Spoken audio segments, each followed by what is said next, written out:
সুধী দর্শকবৃন্দ,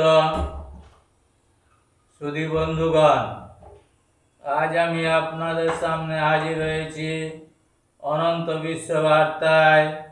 গ্রামীণ চিকিৎসক Ananta Roy, secretary RMPA develop block committee. আমি আপনাদের কাছে প্রতিনিয়ত যেভাবে মেডিকেল বুলেটিন থেকে ধারাবাহিক বর্ণনা দিয়ে যাই, আজকেও সেই মেডিকেল বুলেটিন থেকে কিছু কথা তুলে ধরছি আপনাদের সামনে। আপনারা ভাবনা চিন্তা করে দেখবেন বারবার, যেটা আপনাদের জীবনে অত্যন্ত প্রয়োজনীয়।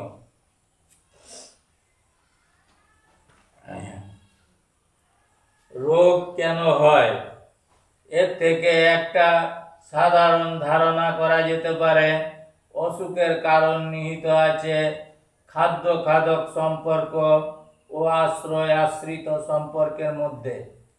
অর্থাৎ সুখ অসুখের ব্যাপারটা প্রকৃতির নিয়ম অনুসারে ঘটে চলেছে।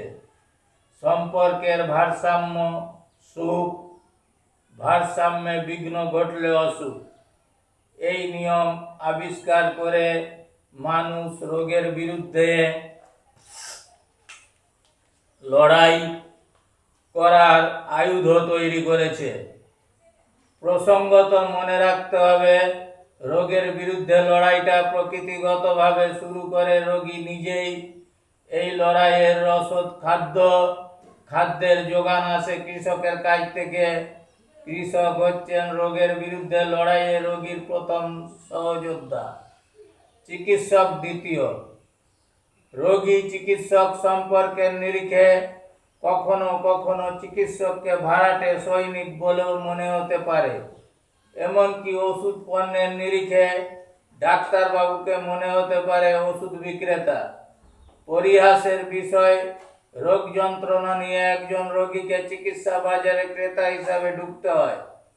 ধনতান্ত্রিক বাজারের সমস্ত অনাচারের মধ্য দিয়ে রোগীর রোগ মুক্তি ঘটে, নাও ঘটতে পারে। এই সমস্ত বিষয়, ওষুধ কি, তার উৎপাদন, বাজার, ওষুধ কিভাবে কাজ করে ইত্যাদি এই দ্বিতীয় খণ্ডে সংকলিত হয়েছে। পাঠক, স্বাস্থ্য আপনার অধিকার, জনস্বাস্থ্য আন্দোলন গড়ে তোলা আপনার কর্তব্য। সোশ্যাল ফার্মাকোলজির জগতে আপনাকে স্বাগত। সুরঞ্জন প্রামাণিক, কথা কারিগর, বনগাঁ, উত্তর 24 পরগনা।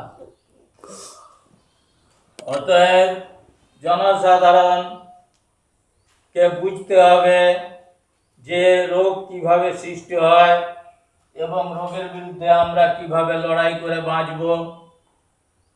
কি কি ওষুধ আমাদের প্রয়োজন সেগুলো ডাক্তারবাবুরা বলে দেবেন, কিন্তু লক্ষ্য রাখতে হবে ডাক্তারবাবুরা যেন আমাদের ঘাড় মুড়িয়ে না নিতে পারে। আর ওষুধ কোম্পানি তো সবসময় ঘাড় মোড়ানোর জন্য ব্যস্ত।